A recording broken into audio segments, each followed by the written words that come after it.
नमस्कार, उड़ान एकेडमी के ई लर्निंग प्लेटफॉर्म में मैं प्रदीप राव आपका स्वागत करता हूं। आज की इस वीडियो में हम देखेंगे भारतीय इतिहास से संबंधित बहुत ही महत्वपूर्ण प्रश्न जो सीजीपीएससी प्री की परीक्षा में आने की संभावना हो सकती है। देखिएगा, इस जो सीरीज हमने चालू की है, इस सीरीज में इतिहास से संबंधित हम बहुत सारे एमसीक्यूज वीडियोस लेकर आएंगे। जैसे कि मैं आपको बताऊं, प्राचीन भारत से संबंधित 2 या 3 वीडियोस आएंगे, मध्य भारत से भी 2 या 3 और आधुनिक भारत से संबंधित जो है कम से कम 5 वीडियो हम आपके सामने लेकर आएंगे। तो जो भी महत्वपूर्ण प्रश्न ऐसे हैं जो आने की संभावना जिसकी ज्यादा से ज्यादा है और बहुत सारे कॉन्सेप्ट जो क्लियर हो सकते हैं, उन प्रश्नों को यहाँ रखने की कोशिश की गई है। आगे बढ़ने से पहले हम आपको बता दें, उड़ान एकेडमी एक ऑफर लेके आया है जिसमें उड़ान एकेडमी के सभी ऑनलाइन रिकॉर्डेड वीडियो जो है आपको 50% डिस्काउंट पे मिलेंगे। और ये जो डिस्काउंट है याद रखिएगा 25 सितंबर से लेकर 6 अक्टूबर तक मिलेंगे। तो शीघ्र ही इसका लाभ उठाएं और इस कोर्स को परचेस करें। बढ़ते हमारे प्रश्न श्रृंखला की ओर। तो पहला प्रश्न है हमारे सामने, निम्नलिखित में से कौन सा या कौन से लक्षण सिंधु सभ्यता के लोगों का सही चित्रण करता है। पहला लिखा है उनके विशाल महल। ठीक है, विशाल महल तो बने हुए थे, लेकिन लिखा हुआ है मंदिर होते थे। तो आप अगर पढ़ेंगे, अध्ययन करेंगे तो यहाँ मंदिर जैसा कोई भी आपको चीज दिखाई नहीं देगा।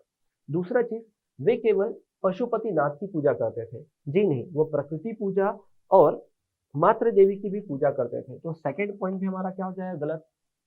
फिर तीसरा लिखा हुआ है क्या, ये युद्ध में घोड़ों द्वारा खींचे गए रथों का प्रयोग करते थे। तो अगर आपने सिंधु घाटी सभ्यता पढ़ा हो तो ये भी पॉइंट आपका क्या हो जाएगा, गलत हो जाएगा। युद्ध रथ ऐसा तो कुछ साक्ष्य नहीं था यहाँ।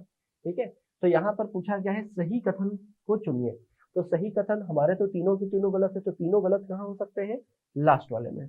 तो आपका इसका जो उत्तर होगा वो क्या होगा, डी होगा। बढ़ते हैं हमारे अगले प्रश्न की ओर। अगला प्रश्न है, निम्नलिखित में से किस वैदिक साहित्य में गर्भधारण से लेकर शवदाह, तो ये जो है 16 संस्कार की बात कर रहा है। 16 संस्कार, ठीक, के संस्कार निहित है, तो 16 संस्कार को बता रहा है। जब आप पढ़ेंगे सूत्र साहित्य, तो सूत्र साहित्य जो है 4 प्रकार के आप सूत्र साहित्य पढ़ेंगे। एक होगा श्रौत सूत्र, जिसमें आपको यज्ञ संबंधी विधि का जानकारी मिलेगा। दूसरा होगा सुल्भ सूत्र। सुल्भ सूत्र जो है इसमें यज्ञ संबंधी विधि कैसे होगा और उसका आकार आकृति। ठीक, तो आकार आकृति से ही आप याद रखिएगा, जो भारतीय ज्यामिति है उसकी जो शुरुआत होती है, ज्योमेट्री, उसकी शुरुआत यहीं से होती है। कभी कभी यही डायरेक्ट प्रश्न पूछा आता है कि सुल्भ सूत्र जो है किस पर आधारित है, तो आपको याद रखना है गणित पर आधारित ग्रंथ है। किस पर आधारित ग्रंथ है, गणित पर।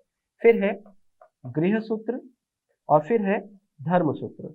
तो गृह सूत्र ही है जिसमें मनुष्य के लौकिक और पारलौकिक कर्तव्य का उल्लेख किया गया है। इसके साथ साथ 8 प्रकार के विवाह, कितने प्रकार के, 8 प्रकार के विवाह की जानकारी मिलेगी और 16 संस्कार के बारे में आपको बताया जाएगा। ठीक, और रही बात धर्म सूत्र की, तो मनुष्य के सामाजिक और धार्मिक जीवनों का उल्लेख मिलता है। आगे चलकर इसी पर आधारित मनुस्मृति की रचना होगी। तो देखिएगा आपके ऑप्शन में ये दिया हुआ है बी, गृह सूत्र। बढ़ते हैं आगे। अगला प्रश्न हमारे सामने लिखा हुआ है, हिंदुओं में सजातीय वर्ग के साथ धार्मिक विधि से पिता के द्वारा पुत्री का विवाह करने को किस प्रकार का हिंदू विवाह कहते थे। तो देखिएगा, जैसे कि मैंने आपको कहा कि 8 प्रकार के विवाह होते थे, है ना। तो 8 प्रकार के विवाह में 4 समाज में क्या होते थे, स्वीकृति प्रदान थे, जबकि 4 समाज में निषेधित थे। जो 4 समाज में क्या होता था, विवाह होता था, उसमें सबसे पहला विवाह होता था ब्रह्म विवाह, जिसमें समान वर्ण में विवाह होता था। फिर होता था आर्ष विवाह। आर्ष विवाह में कन्या के पिता को वर जो होता था एक जोड़ी बैल प्रदान करता था। तीसरा होता था देव विवाह। इस देव विवाह में होता यह था कि कन्या का विवाह यज्ञ करने वाले के साथ कराया जाता था। और चौथा जो विवाह है वह है प्रजापत्य विवाह। ठीक, तो ये 4 समाज में स्वीकृत है। वही अस्वीकृत जो थे राक्षस, असुर, पैशाच और गंधर्व विवाह होते थे। तो ये जो पहला विवाह है ना यहाँ पर ब्रह्म विवाह, ये इसी प्रकार का विवाह है जहां धार्मिक रीति से वर और कन्या का विवाह किया जाता था समान वर्ण में। तो आपका जो आंसर होगा वो क्या होगा, ब्रह्म विवाह। बढ़ते हैं हमारे अगले प्रश्न की ओर। अगला प्रश्न हमारे सामने लिखा हुआ है, वैदिक साहित्य के अनुसार जनता द्वारा राजा को दिए जाने वाला कर कहा जाता था, राजस्व, राजकर, बलि या अंश।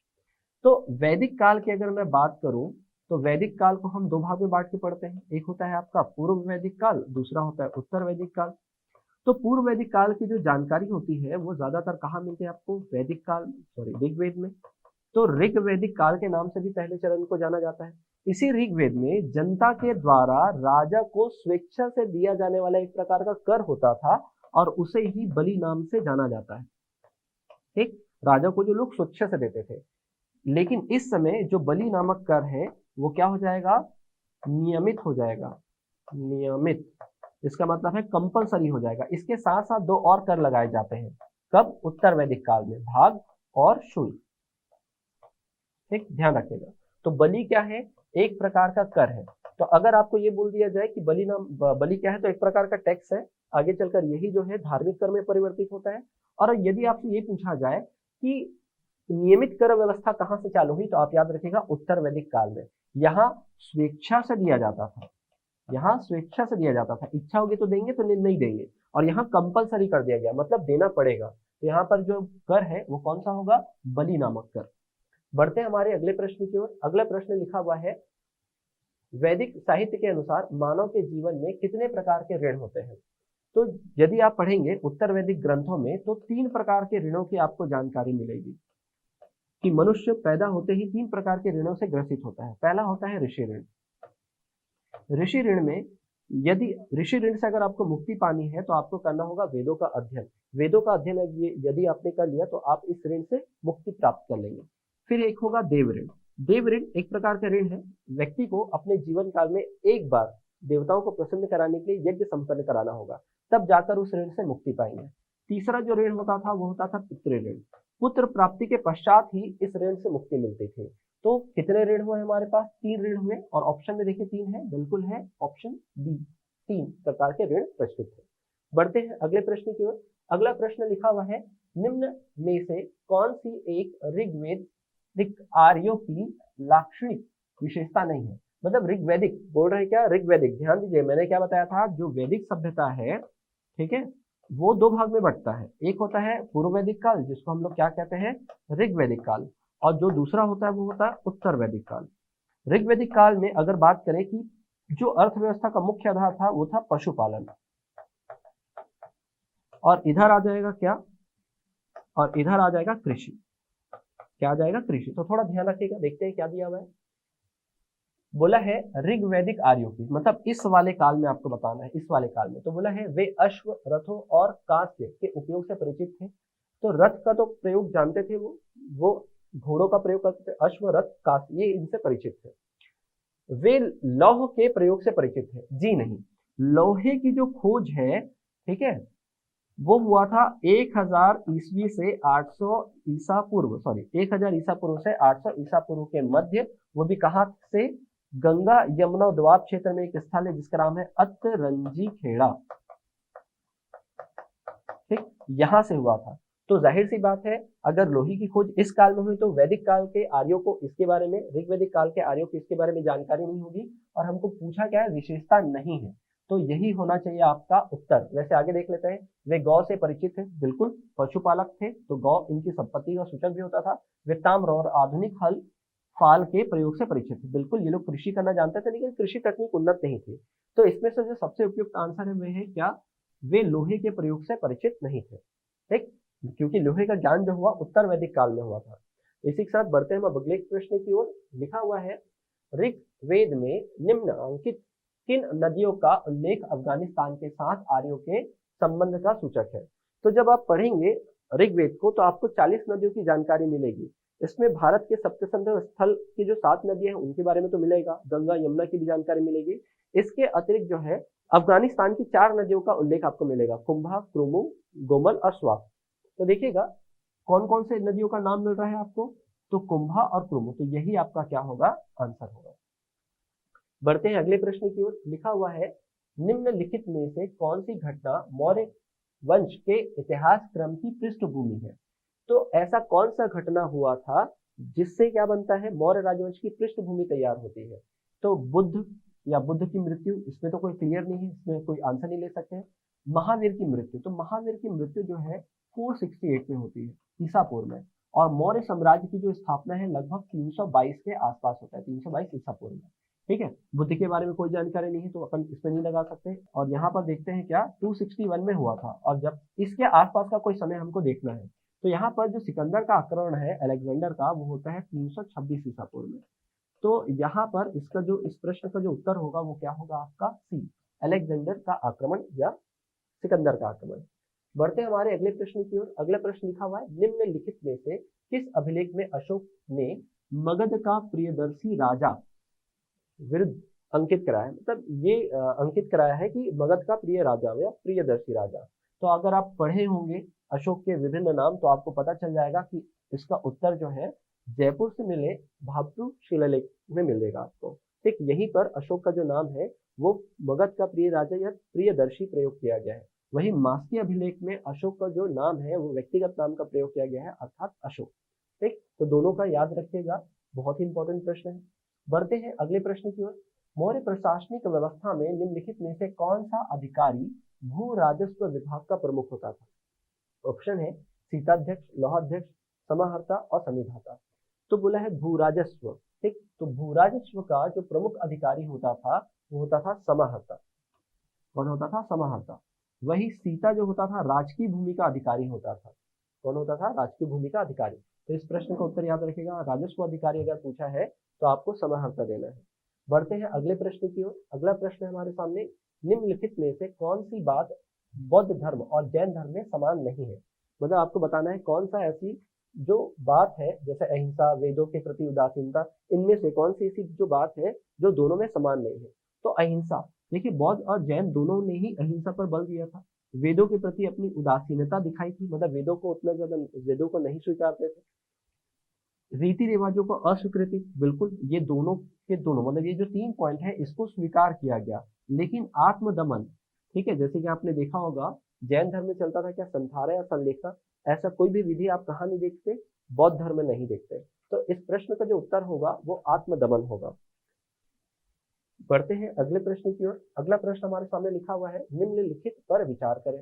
पहला पॉइंट लिखा हुआ है, प्रारंभिक बौद्ध धर्म ग्रंथों की रचना प्राकृत की गई है, अर्थात क्या किया गया है? प्राकृत भाषा आएगा यहाँ पर, प्राकृत भाषा में की गई है। दूसरा लिखा हुआ है क्या? बुद्ध को प्रबोध, प्रबोध मतलब होगा ज्ञान, ज्ञान जो है सारनाथ में प्राप्त हुआ। फिर तीसरा लिखा हुआ है, बौद्ध साहित्य की पहचान त्रिपिटक के रूप में की जाती है। ठीक है, और उसमें से क्या चुनना है आपको? उपरोक्त में से कौन सा कथन सही है, मतलब सही कथन का पहचान करना है। यदि आप बौद्ध धर्म पढ़े, ठीक है, प्राचीन इतिहास में, और ये बहुत इंपॉर्टेंट टॉपिक है आपके लिए, तो यहाँ पर देखिएगा क्या है, बौद्ध जो धर्म ग्रंथ है वो प्राकृत नहीं, कौन सी भाषा में लिखे गए? पाली भाषा में लिखे गए। ठीक, तो एक जो होगा वो तो गलत हो जाएगा, जहां भी आप एक देखें उसको गलत कर दे। फिर दूसरा देखिए क्या लिखा हुआ है, बुद्ध को प्रबोध कहाँ पर प्राप्त हुआ था? ज्ञान, तो ज्ञान प्राप्त हुआ था बोध गया में। तो ये भी आपका क्या है? गलत है। तो दो जहां पर लिखा होगा वो भी गलत। अब देखते हैं क्या है थर्ड जो है, बौद्ध साहित्य की पहचान त्रिपिटक। जी हाँ, 3 पिटक पढ़ेंगे आप, शुद्ध पिटक, विनय पिटक और अभिधम पिटक। तो तीसरा वाला जो लाइन है वो सत्य है। तो इसमें से सही कथन कौन सा हो जाएगा आपका? Option number 1। ठीक, कोई डाउट होगा तो बिल्कुल आप कमेंट करिएगा। अब बढ़ते हैं अगले प्रश्न की ओर। अगला प्रश्न हमारा सामने है, भागवत धर्म से संबंधित प्राचीनतम अभिलेखीय साक्ष्य कौन सा है? तो इनमें से कौन सा ऐसा अभिलेख है जिसमें भागवत धर्म का उल्लेख आपको मिलेगा या उससे संबंधित होगा? तो यदि आप शुंग वंश के बारे में पढ़े होंगे तो शुंग वंश के जो संस्थापक होते हैं वो होते हैं पुष्यमित्र, और पुष्यमित्र के उत्तराधिकारियों में ही एक आएंगे कौन? भागभद्र। भागभद्र के ही दरबार में एक यूनानी राजदूत आएंगे, यूनानी राजदूत या यवन राजदूत बोलना चाहिए। कौन आएंगे? यवन राजदूत, और वो होंगे कौन? हेलियोडोरस। ठीक, मैं पूरा नाम नहीं लिख रहा हूँ, लिखा हुआ है हेलियोडोरस। हेलियोडोरस आते हैं भागभद्र के दरबार में, कहा? विदिशा। विदिशा आएंगे, भागवत धर्म स्वीकार करते हैं, और भागवत धर्म से संबंधित, क्योंकि भागवत धर्म मतलब विष्णु धर्म, ठीक है, और उनका जो वाहन होता है विष्णु जी का वो होता है गरुड़। ठीक, तो ये क्या करते हैं, हेलियोडोरस बेसनगर में एक अभिलेख जारी करेंगे। तो बेसनगर अर्थात कुछ और नहीं है, ये आपका विदिशा ही है। यहाँ पर गरुड़ स्तंभ की स्थापना करेंगे और उसमें लेख लिखवाएंगे। तो इस प्रश्न का उत्तर याद रखेगा कि सबसे प्राचीन जो है भागवत धर्म से संबंधित जो अभिलेख है वो कौन सा? आपका हेलियोडोरस का बेसनगर अभिलेख, इसे बोलते हैं गरुड़ स्तंभ। ठीक, बढ़ते हैं अगले प्रश्न की ओर। अगला प्रश्न आपके सामने है, बौद्ध धर्म के संदर्भ में निम्नलिखित कथनों पर विचार कीजिए। पहला ऑप्शन लिखा हुआ है, पहला पॉइंट, प्रतीत समुत्पाद को गौतम बुद्ध की शिक्षाओं का सार कहा गया है। तो प्रतीत समुत्पाद पढ़े अर्थात ये कार्य कारण सिद्धांत कि जो भी कार्य हो रहा है उसके पीछे कारण विद्यमान है। 12 चक्र पूरा डिटेल में पढ़ेंगे तो ये सब जानकारी आपको होगी। तो ये तो सत्य है। दूसरा, महायान शाखा के अनुयायियों ने गौतम बुद्ध की मूल उपदेश को स्वीकार किया था। जी नहीं, ये वो थे जिन्होंने क्या किया था, मूल उपदेशों में क्या किया था, परिवर्तन किया था। ये परिवर्तनवादी थे। ठीक है, तो दूसरा तो गलत है। तीसरा अगर पढ़ें तो हीनयान के अनुयायियों ने बुद्ध की मूर्ति पूजा का प्रचलन, नहीं, मूर्ति पूजा जो प्रचलन है वो महायान शाखा के लोग चालू करते हैं। तो ये भी आपका क्या हो गया, गलत। तो आपको देखना क्या है, सही कथन देखना है। तो पहला, दूसरा और तीसरा तो गलत है, तो आपका उत्तर जो हो जाएगा क्या हो जाएगा, फर्स्ट। तो इस प्रश्न का उत्तर आपका रहेगा फर्स्ट। बढ़ते हैं अगले प्रश्न की ओर। लिखा हुआ है, निम्नलिखित में से किस स्रोत में अशोक के राज्यकाल में तृतीय बौद्ध संगति होने की जानकारी या उल्लेख मिलता है। तो ऐसा कौन सा ग्रंथ है या ऐसा कौन सा अभिलेख है। तो अशोक के अभिलेख, जी नहीं, अशोक के किसी भी अभिलेख में इस प्रकार की जानकारी नहीं मिलती, ना ही दिव्यवदान में। आपको जानकारी मिलती है दो श्रीलंका में लिखे गए ग्रंथ हैं, और श्रीलंका को पहले क्या बोला जाता था, सिंहल कहा जाता था, सिंहल। तो ये जो ग्रंथ है दीपवंश और महावंश,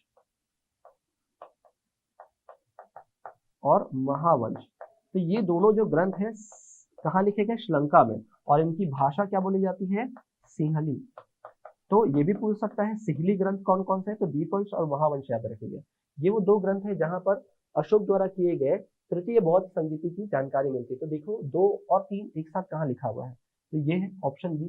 तो यही इस प्रश्न का सही उत्तर है।